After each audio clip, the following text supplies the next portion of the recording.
ప్రభునందు ప్రియులారా, వాక్య ప్రేమికులారా, ప్రభు అయిన దేవుని పేరిట వందనాలు.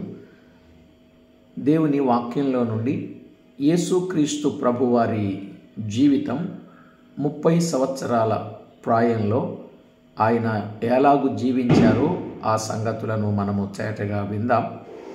ఒకటి, యేసుక్రీస్తు ప్రభువారు బోధింప మొదలు పెట్టారు 30 సంవత్సరాల ప్రాయంలో. లూకాసు వార్త 3:23. 2, అపవాదిని ఓడించిన వాడు. లూకాసు వార్త 4:13. 3, ఆత్మ బలము గలవాడు. లూకా 4:14. అందరి చేత ఘనత నొందినవాడు. లూకా 4:15.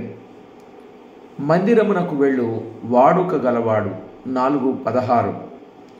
గ్రంథము చదువుటకు వాడుక గలవాడు. 4:16. 7, ప్రార్థించుట వాడుక గలవాడు. లూకా 22:39-40. 8, బోధించుట వాడుక గలవాడు. మార్కు 10:1. 9, అందరి చేత మంచి సాక్ష్యము కలిగినవాడు. లూకా 4:22. 10, దయగల మాటలు మాట్లాడువాడు. లూకా 4:22. 11, అందరి చేత ఆశ్చర్యము కలిగించినవాడు. లూకా 4:29. పగవారి చేతిలో నుండి తప్పించుకునినవాడు. లూకా 4:29-30. ఇక 13, వాక్యమును అధికారముతో బోధించినవాడు. లూకా 4:34.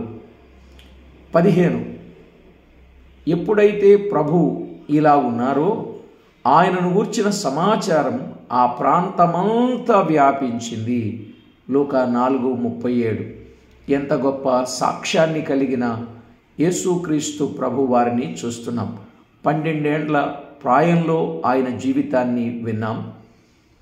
30 సంవత్సరాల ప్రాయంలో ఆయన జీవితాన్ని గురించిన సంగతులు విన్నాం. మరి మన జీవిత సాక్ష్యం ఎలా ఉందనేది మనం పరిశీలన చేసుకొని ప్రభువుకు మహిమ తెద్దాం, ప్రభు నామాన్ని ఘనపరచుదాం. మీరందరూ వ్యక్తిగత సాక్ష్యం, కుటుంబ సాక్ష్యం, సంఘ సాక్ష్యమును కలిగిన వారుగా ఉండాలని మనసారా కోరుచు వందనాలు తెలియచేస్తున్నాను. Thank you.